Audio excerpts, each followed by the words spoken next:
당신은 누구십니까? 나는 신종수, 그 이름 아름답구나. 이 동요를 아세요? 혹시 모르는 분 계세요? 그럼 한번 해볼게요. 제가 여러분에게 노래로 누구십니까? 물으면 여러분이 나는 누구누구 해주세요. 그런 뒤 바로 우리 옆 사람을 가르치면서 그 이름 아름답군요 해볼 거예요. 할 수 있을까요? 누가 잘하는지 보겠습니다. 제가 먼저 합니다. 당신은 누구십니까?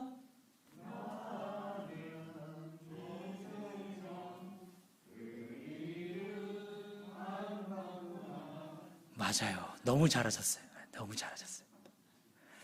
우리 이름 부모님이 혹은 조부모가 혹은 친인척 그것도 아니면 장명소에서 이름을 지어줬겠죠. 크게 되라, 또 잘 되어라, 멋지게 살아라 그런 의미들의 이름으로 지어졌으니 좋은 이름일 수밖에요. 아름다운 이름일 수밖에요.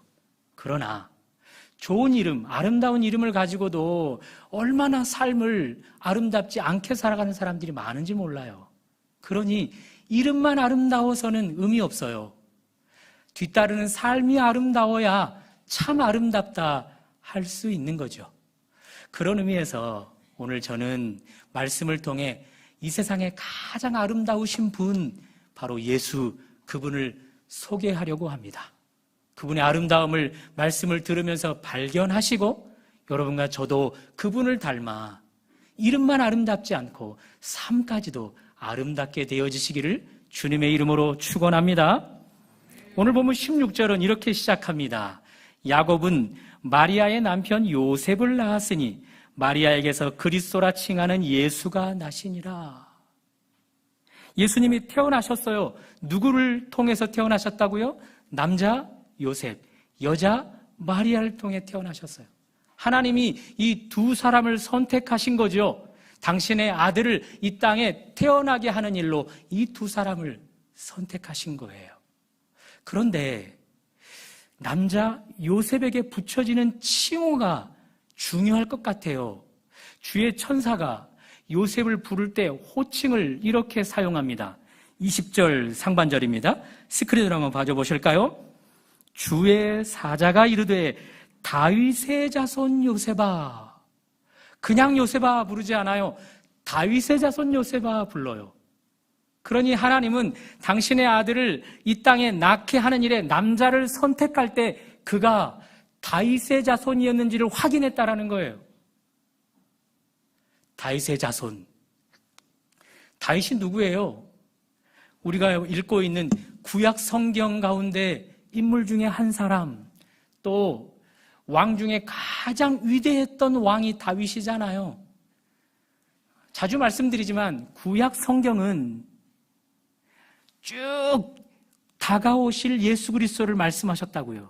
특별히 구약 성경은 예수 그리스도께서 다윗의 자손 가운데서 태어나실 것을 말씀하셨다고요. 그러니 하나님은 구약 성경 수천 년 동안 말씀해 오신 대로 당신의 아들을 이 땅 가운데 보내셔야만 했던 거예요. 그 일에 다윗의 자손이 필요하셨던 거죠. 구약의 모든 수천 년의 역사는 하나님의 역사예요. 특별히 하나님께서 인간 역사에 깊이 개입하셨죠. 그러나 그 인간이 죄로 말미암아 철저하게 실패해버리고 맙니다. 그러나 우리 하나님 그 실패해버린 그 인간을 회복시키려고 하십니다. 그래서 계획을 세우셔요. 그 계획이 바로 예수 그리스도셔요.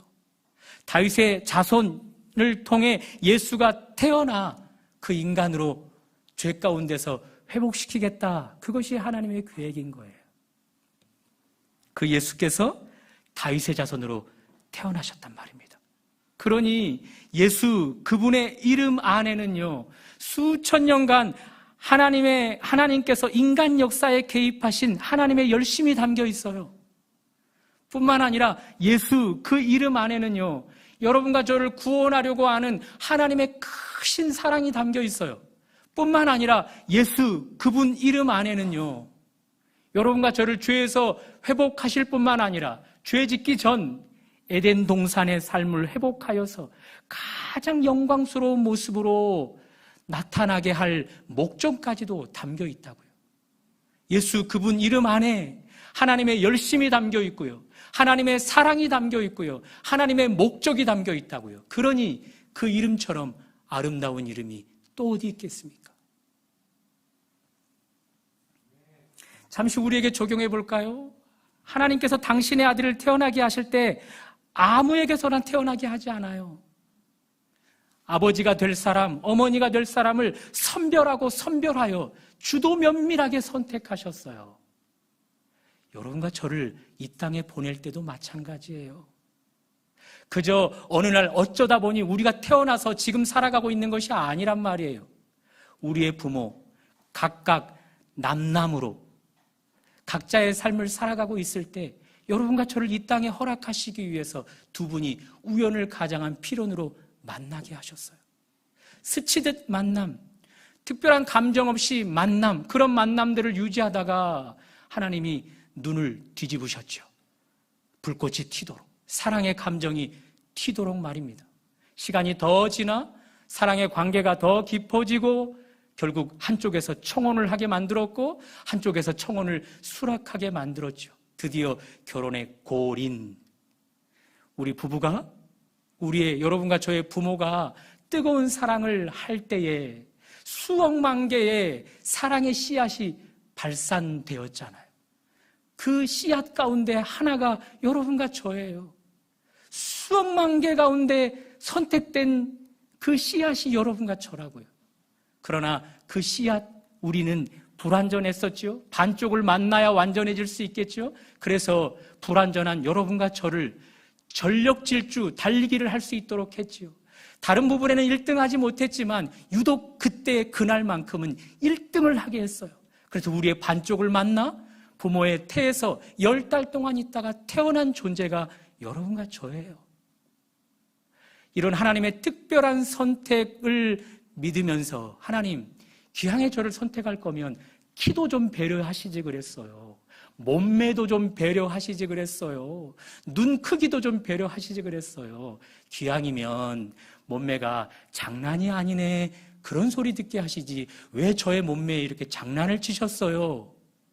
이런 아쉬움도 있겠지만 여러분과 저는 하나님의 특별한 계획 속에, 주도 면밀한 계획 속에 이 땅에 태어나게 된 존재예요. 그러니 우리 존재는 그 자체만으로도 아름다울 수밖에요. 그 자체만으로도 아름다울 수밖에요. 아들, 딸이 방학을 해서 최근 개봉을 한 스파이더맨 영화를 봤어요.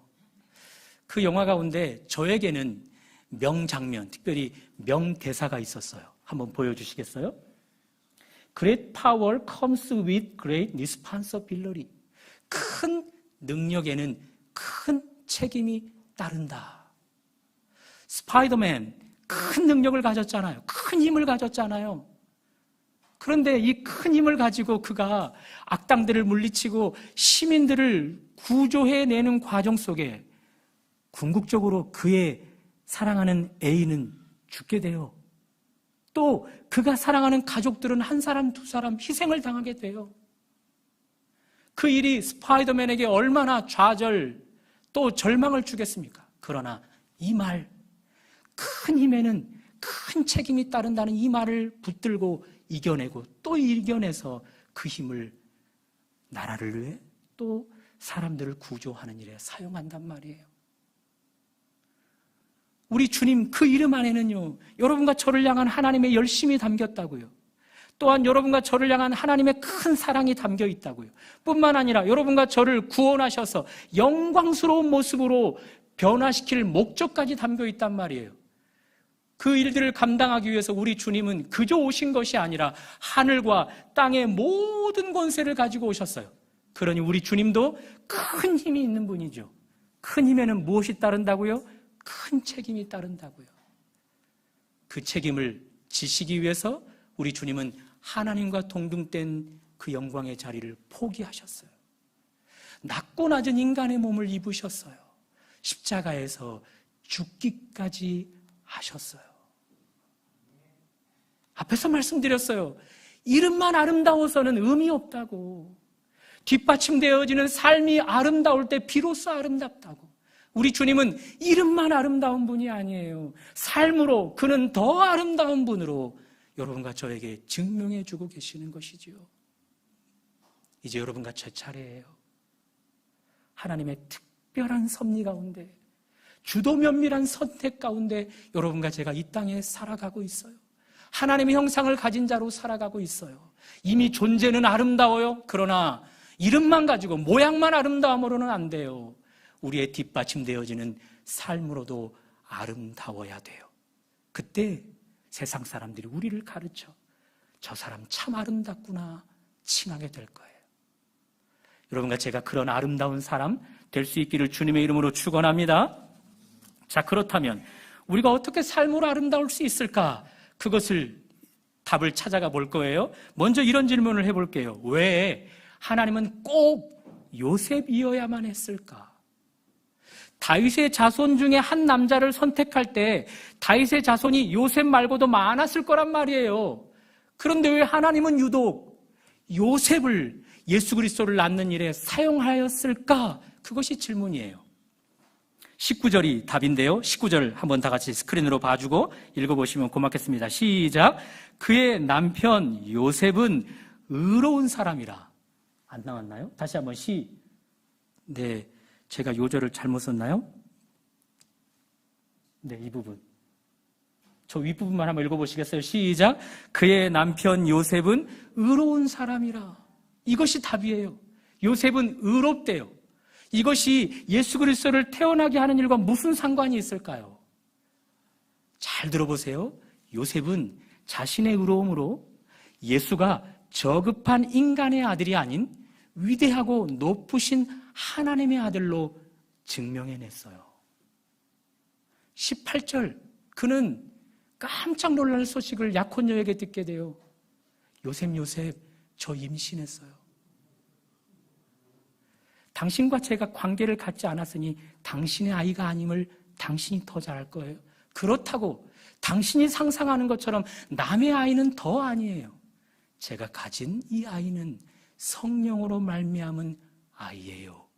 요셉, 그의 상식으로는 믿을 수가 없는 이야기인 거예요. 그래서 그는 의로운 요셉은 이렇게 행동합니다. 19절 중반절입니다. 가로 열고 닫고를 다 넣어서 한번 읽어보실까요? 시작. 요셉이 그 마리아를 드러내지 아니하고 가만히 끊고자 하여. 요셉이 약혼녀를 끊고자 해요. 이 끊고자 하다는 말은 약혼 관계를 파기하다, 깨다라는 뜻이에요. 혹시 약혼을 아시나요? 우리나라 약혼은 지금 이 당대의 약혼과는 좀 차이가 있어요. 이 요셉 당시의 약혼은요, 법적인 결혼 관계랑 똑같아요. 그러니 약혼 관계를 깨는 건요, 이혼하는 거랑 똑같은 거예요. 다만 약혼한 뒤에 두 사람이 관계를 맺지 못하는 것은 못하도록 법적으로 정해져 있었다고요. 그러니 약혼 관계, 그것을 깨서 이혼하겠다라고 하는 요셉의 행동은요, 저 약혼녀의 아이, 내 아이 아니야. 그것을 그렇게 말해주고 있는 거죠. 요셉뿐이겠어요? 저 두 사람이 아무도 모르게 동침해놓고서 그 약혼녀가 가진 아이를 두 사람의 아이라고 말하지 않고 성령으로 말미암아 잉태되었다니 그것이 말이 되는가? 수군거리는 사람들이 요셉 말고도 많이 있었을 거란 말이에요. 그들에게 요셉은 행동으로 보여주고 있는 거죠. 저 아이가 만약에 내 아이라면 내가 왜 그녀와 이혼하려고 하겠는가? 나는 하나님 앞에 의로운 사람이라. 그래서 나도 결혼 전 순결을 더럽히는 일은 없었다. 그렇게 삶으로 증명해내는 거죠. 그러니 요셉의 행동은 18절 말씀을 우리에게 더 지지해주고 있는 거죠. 18절 스크린으로 봐줘보세요. 시작. 마리아가 요셉과 약혼하고 동거하기 전에 예수는 성령으로 잉태된 것이라. 이 말씀을 더 지지하게 만들어주는 거예요. 믿게 만들어주는 거예요. 이름만 아름다워서 될 것이 아니라니까요. 삶으로 아름다워야 해요.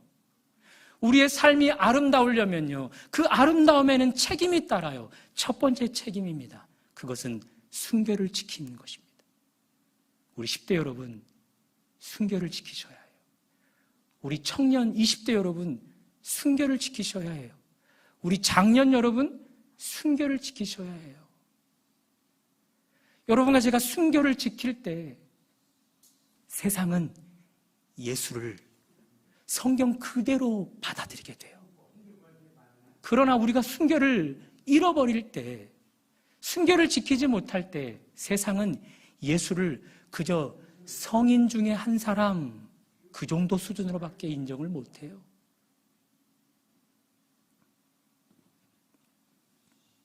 여러분과 제가 순결을 유지하며 나아갈 때, 육체적인 순결뿐만 아니라 영적인 순결을 유지하며 나아갈 때 성경은 엉터리 글이 아니게 되는 거예요.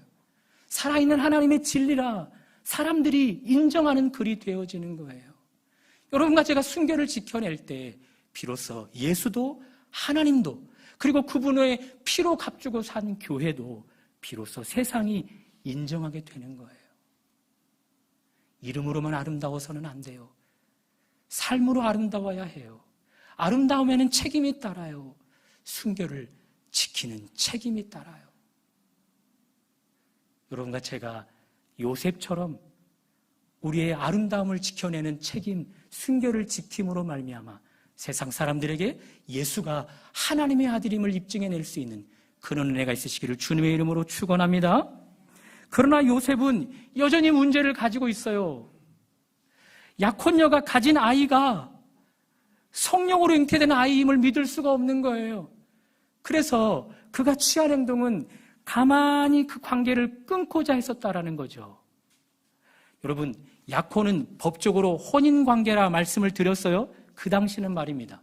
그러니 이 혼인관계를, 법적인 결혼관계를 법적으로 깨뜨리려면 딱 두 가지만 허용이 됩니다. 하나는 상대 배우자가 죽었을 때, 또 한 가지는 상대 배우자가 불륜을 저질렀을 때예요. 자, 요셉이 생각할 때는 약혼녀의 아이가 자기 아이가 아니므로 불륜으로 말미암은 아이로 생각했단 말이에요. 그러니 후자이기에 그는 이 법으로 이혼을 하려고 했었던 거예요. 자, 그리고 이혼을 할 때는 그 당시 법으로는 반드시 2명의 증인이 필요했습니다. 몇 명의 증인? 2명의 증인. 물론 2명 이상의 증인이에요. 그래서 그 당시 사람들은 이렇게 증인을 세우죠. 특별히 이렇게, 내 약혼녀가 불륜을 저질렀다. 동네 사람들 다 나와서 불륜을 저지른 저 여인을 좀 보라고. 나의 증인이 되어서 저 여인과 나의 약혼이 법적으로 깨지게 되었음을 인정해달라고. 그것이 첫 번째 방법 하나. 두 번째 방법은 나와 가까운 지인 중에 내 부모여도 되고 내 형제여도 되고 상대 배우자의 형제 부모님도 되는 거예요. 요셉은 그 방법을 취한 거예요. 가장 가까운 사람 중에 증인을 삼아서 그녀의 부끄러움은 덮어주고 이혼을 하려고 했었던 거예요. 요셉의 의로움은 자신의 상한 감정을 앞세우는 것으로 드러나지 않아요. 오히려 상대방의 부끄러움을 감추는 일로 더 빛을 발휘해요. 이웃사랑의 실천인 거죠.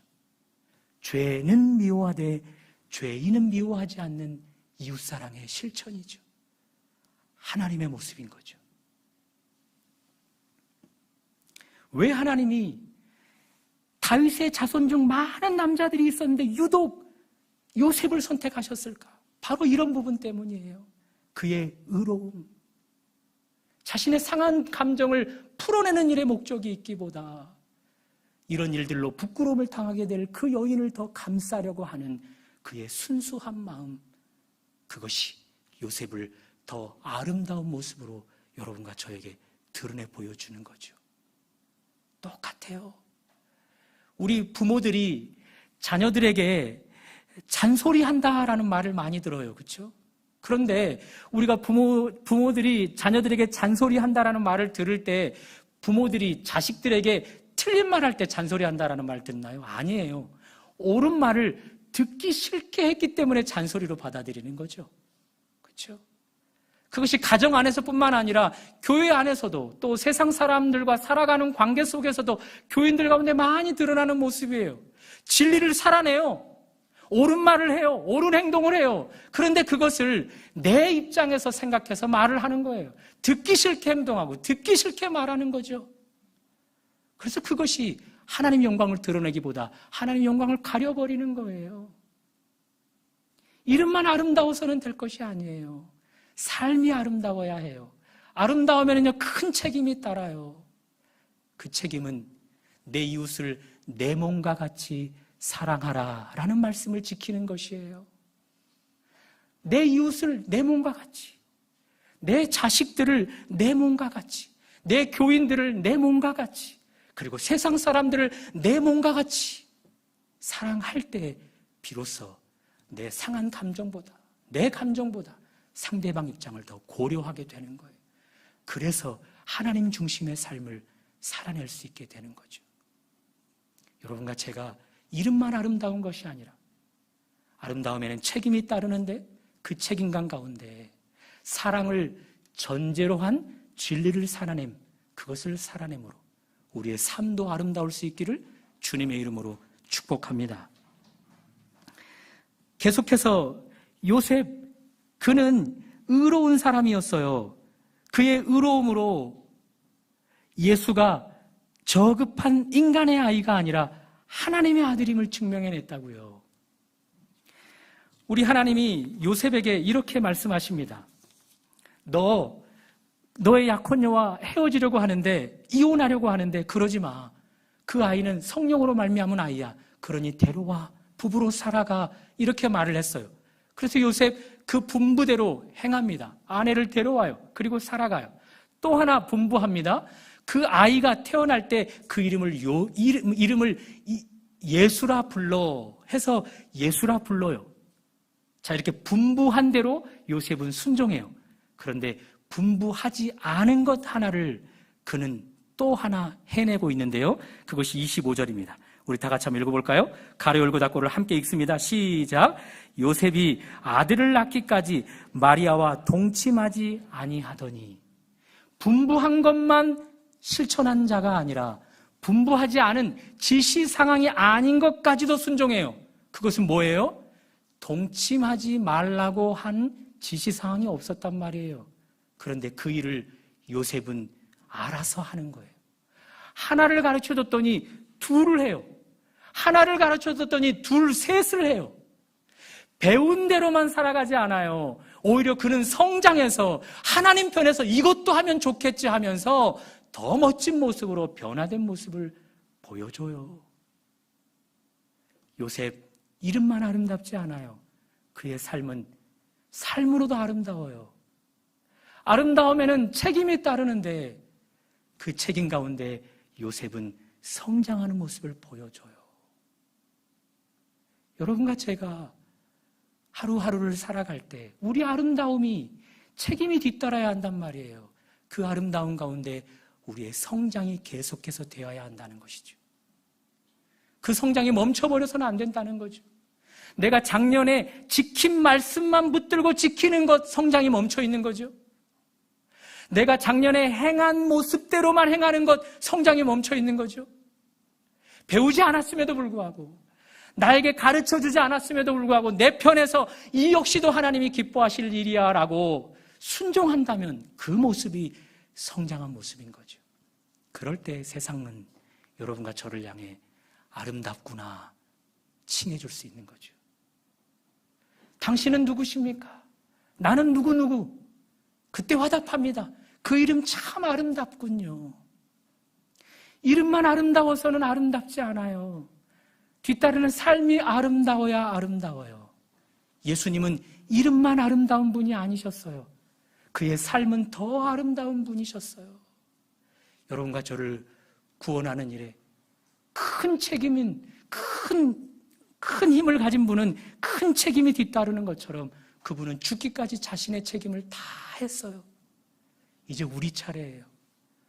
여러분과 저의 아름다움에도 책임이 뒤따라요. 여러분과 제가 순결을 지켜내야 합니다.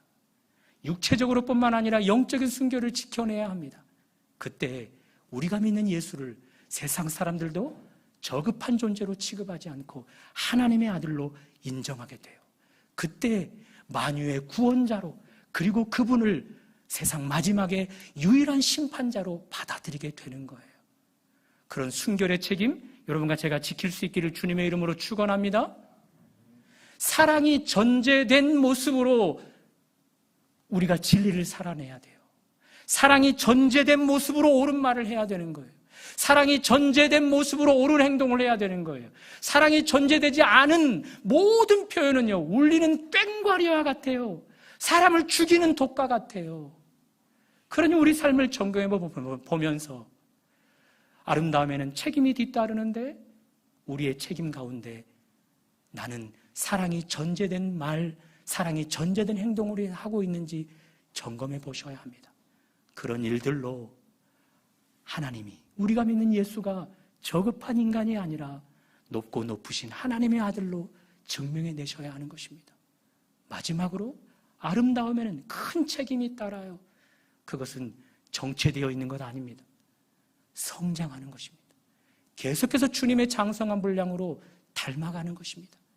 그럴 때 세상은 우리와 같이 아름다우신 예수 그리스도를 찬양하고 그분의 구원 가운데 거하기를 애를 쓰게 되고, 그리고 마지막 날 그 구원의 반열 가운데 들어 여러분과 저와 함께 하나님의 나라를 이루게 되는 것입니다.